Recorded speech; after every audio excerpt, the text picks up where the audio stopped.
Okay, students, let's welcome. Today I'm going to discuss about the properties of D black element only.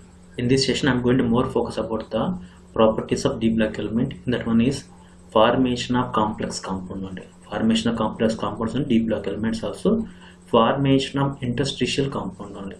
Formation of interstitial compounds also. Alloy formation also. Catalytic properties of the D black elements also. Disproportionation reaction of D black elements. Varies oxidation number of D block elements, nature of its oxides also I'm going to discuss later. So students, today I'm going more focus about these properties of the D block elements only. First I'm going to the formation of the complex compound only. Because what is formation of complex compound? In our is there no, because of availability of the vacant D orbital. Vacant D block element they form larger complex only. Regarding complex compound, we are going to discuss in next chapter is coordination chemistry only. Let's look at this about the what is a complex compound. Students, remember here this is complex compound only. So what about the metal atom? Metal atoms are bound with the ligands, anions are there, neutral molecules are there, sometimes positive particles also.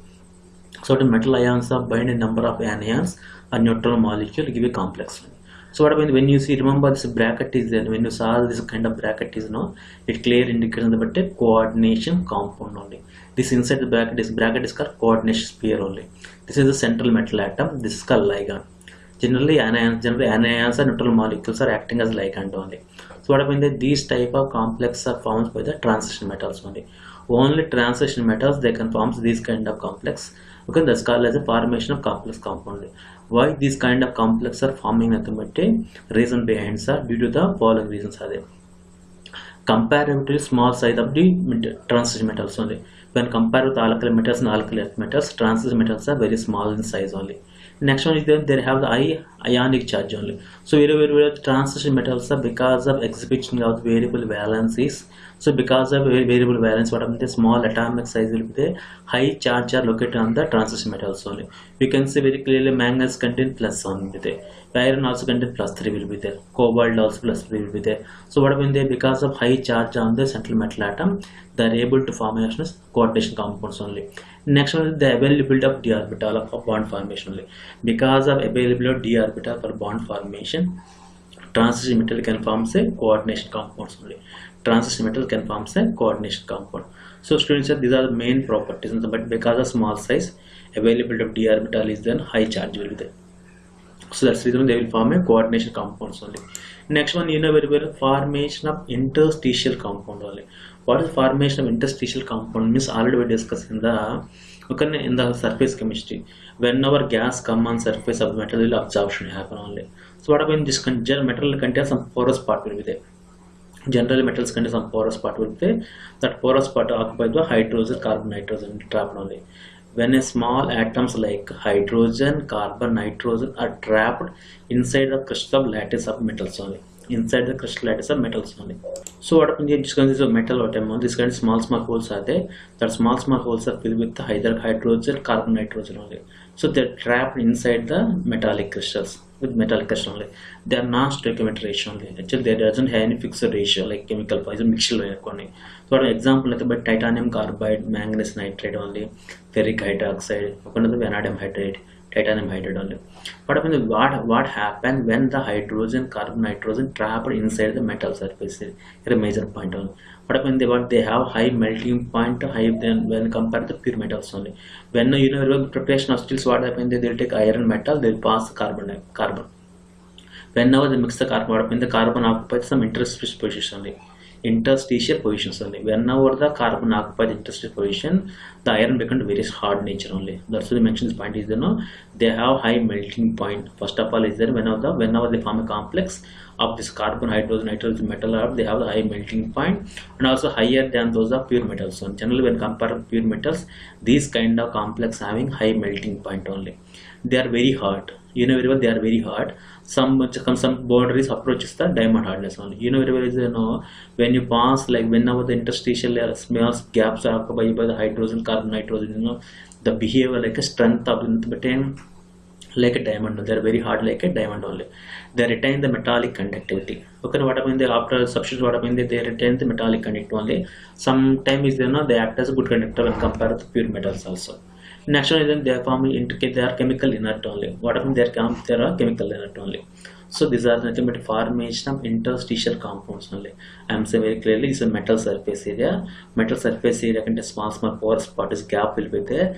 That gaps are filled with the smallest atomic size element like non-metals, hydrogen, carbon, nitrogen is there. What happens whenever these elements are trapped inside the metal surface area? Some properties of metals will be various only. First of all, what happens there? Melting point increases. Conductivity also may be increases. Next one, hardness will be increases only. They become to chemical inert only. They become to chemical inert. These are the formation of interstitial complex only. And next one is Li formation only. Do you know very well what have been just considered? General metals are combined with some other metals. Sometimes combined with non-metal, they form a large number of alloys there. So in our transition metals, they can form various alloys only. So in our brass and bronze, some example, brass and bronze, you know very well is then brass made up of the copper and zinc only. Bronze made up of the copper and tin only. So what happened? They consider because of similar radii and their characteristics transition metals, because similar radii is there, no, they can able to form a alloys only. You remember your copper and zinc are generally they have the similar atomic radii, very close atomic radii only. The alloys are so formed are harder and have often the high melting point only. Sometimes alloys are there, they have high melting point, and sometimes alloys have low melting point. Solder is made up of tin and lead. It have low melting point only. So what I just consider some ferrous alloys are there.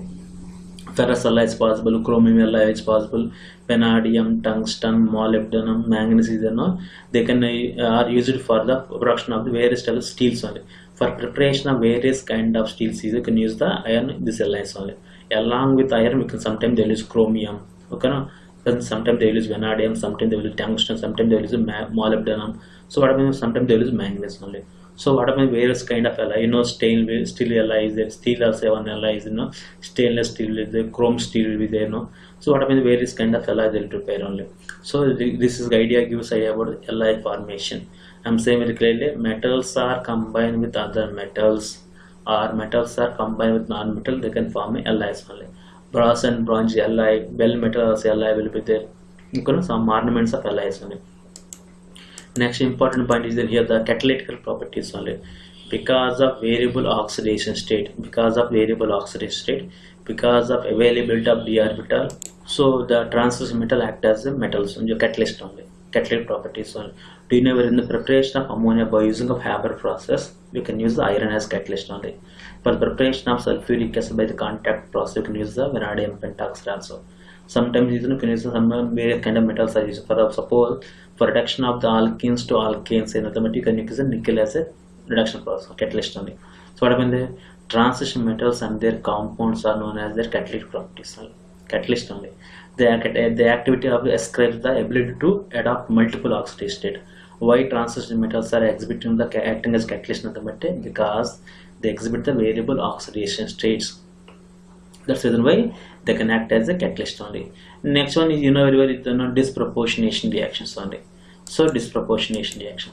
Look at what disproportionate reaction is. The same element after some chemical reaction exhibit different oxidation state only. Same element after chemical reaction exhibit different oxidation state on disproportionation reaction only. We can say very clear oxidation state of manganese is 6 only. But here oxidation state is the 7 oxidation state, one is the 4 oxidation state only. So what happens? After a chemical reaction, same element exhibited, one is highest oxidation state, one is lower oxidation. That's called disproportionation reactions. Generally, transition metals undergo disproportionation reactions only. So most important thing is there oxides of the transition metals only. Do you know up to discuss about the metal oxides are basic nature, non-metal oxides acidic nature. But in this session, I'm going to discuss about the metal oxides also having the acidic nature only. The elements of the first transition forms various varieties of oxidation rate. Generally various type of oxidation forms only. Suppose manganese dioxide, monoxide, manganese dioxide, MnO2, Mn3O6, MO2, MO is considered type of the oxides are there. They form various types of oxides only. MO, M2O3, M3O6, MO2, MO3 only. But when these oxides are generally found by the heating of the metal oxide. What happens in this consider when the metal you take oxide, when heat at high temperature, they forms various types of oxides only. So the nature of this oxide is different only. The nature of this oxide. You can ask question, sir, why these type of oxides are formed? Because of availability of the d orbital only. So remember here the nature of the oxides are there. No, scandium trioxide is having the basic nature only. Titanium oxide is basic nature. Titanium dioxide is basic nature. Titanium, let's consider titanium TiO2. Titanium dioxide is amphoteric nature only. Vanadium monoxide V2O3 basic nature, VO2 amphoteric nature, V2O5 acidic nature only. One more point I want to say very clearly: whenever you saw the metal oxides are highest oxidation state, that must be acidic nature only. You can also say CrO3 plus 6 oxidation state is highest oxidation state, acidic nature only. Mn2O7 acidic nature only. We can see very clearly FeO basic nature, Fe2O3 amphoteric nature, Fe3O4 is there basic nature only. Cobalt oxide, you can, when you saw the lowest oxidation state, always the basic nature. Moderate oxidation is generally amphoteric nature only. Highest oxidation state is generally acidic nature only.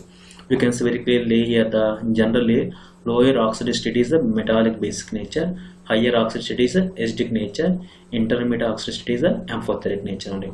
We can see very clearly manganese can exhibit variable oxidation state only. Manganese monoxide plus 2 basic nature only. Mn2O3 basic nature only plus 3 basic nature only. Mn3O4 amphoteric nature 8/3 oxidation state is there. MnO2 plus 4 amphoteric nature. Mn2O7 is acidic nature only. So what I mean that because the variable oxidation state, they have the acidic nature and basic nature only.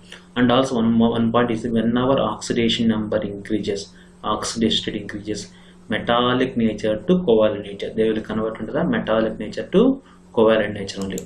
So one point is then as the oxidation number of metal atom increases, ionic character decreases. So in the case of manganese, Mn2O7 is covalent green ion. Even CrO3 is the and V2O5 is the low melting point, boiling point only. So this point remember, whenever higher oxidation start, you can see means that what about this compounds having generally covalent nature instead of having the metallic nature only. Lowest oxidation state is the forms metallic nature. You know where Fajans role is there. According to Fajans rule, this concept is valid only. These regarding the properties of the D black elements only. I am actually very clear idea students of the properties of D black element: formation of complex compound only, formation of interstitial compound only, formation of Li, catalytic properties, disproportionate reaction, oxidation state of the transition metals only.